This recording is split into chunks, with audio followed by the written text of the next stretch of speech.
Let's shift our focus now to Budapest, where preparation work on the Danube River is underway to raise the wreckage of the sightseeing boat that capsized last week.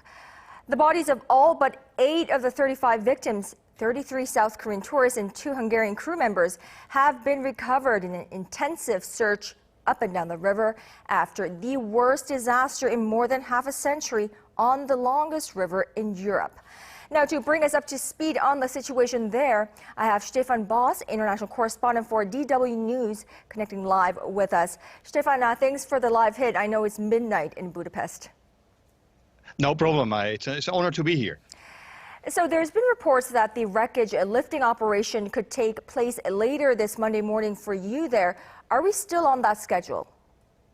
Well, it seems to be that we are not on that schedule, unfortunately. What they are saying now that most likely they will be able to start lifting the ship on Tuesday, so after Pentecost Monday here, Pentecostal holiday, and they are really hoping to lift the sightseeing boat on Tuesday. But it is extremely difficult because the current of the river is very fast.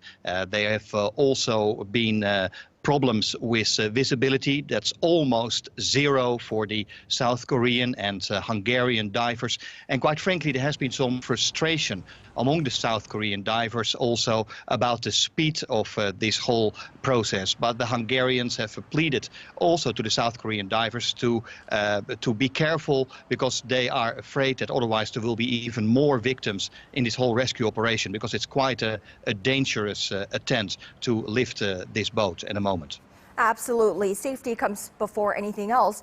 Now, there's been calls that there needs to be a unique method in raising this wreckage. What kind of a method is the South Korean-Hungarian joint team planning to adopt in safely raising the Hableany? I mean, what seems to be the key there?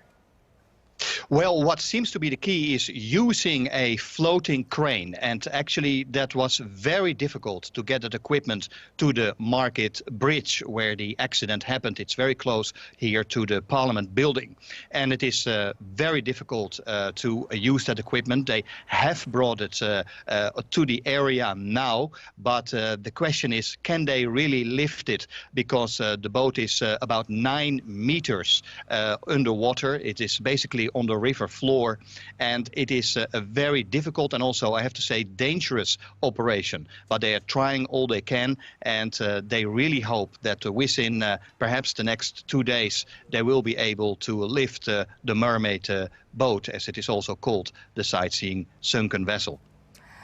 Right, Stefan, I want to touch upon the criminal investigation that's underway involving the Ukrainian captain of the vessel that rammed into the much smaller sightseeing boat, the Hableany. What is the latest on that front? I mean, any developments on finding leads to what actually happened at the time of the collision? Well, it is a very difficult investigation. In fact, they have spoken with hundreds of witnesses and dozens of other people as well, who they are trying to ask about this, basically this accident. But what we do know is that, according to investigators, the captain of the ship that hit the mermaid boat basically deleted all kind of crucial information from his mobile phone. Also, there have been reports that he was involved in a previous similar accident in the Netherlands in April in the town of Terneuzen, that is very close to Belgium. Then at that time there were only injured people, lightly injured, I have to add, but that is also a point of investigation. Now, at the same time, we have to be careful, though, because questions have still been raised why the boat, the sightseeing boat, went into the path of that much larger ship. There have been some suggestions that it appeared that a small boat steered into the direction of the larger ship, so that is still being investigated at this moment. But of course, the captain of the boat also died. So that will be a mystery for some time to come to solve. Right, much more investigation along the way. So what does the tragic ship collision leave Hungary with now? I mean, what are some looming questions that linger in the minds of the Hungarian people as well as the authorities there? Well, what was, first of all, very moving for me to see that, of course, beyond the questions, it also has really impacted not only the South Korean community here and, of course, the South Korean relatives who have been here as well, of those who died, but definitely also for the Hungarians. They've come here with flowers and candles. I also saw a South Korean flag on the market bridge. And, of course, the questions remain really, how could this happen? One of the issues that have been raised is that authorities were warned already years ago that such an accident actually could take place.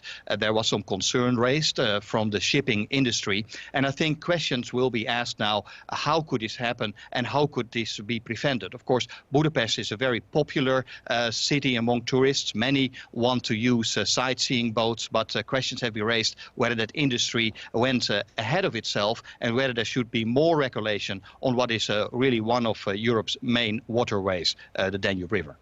Absolutely. Obviously never to be repeated, that kind of accident. Stefan Indeed. Bos, live from Budapest for us. Many thanks for that. You're welcome.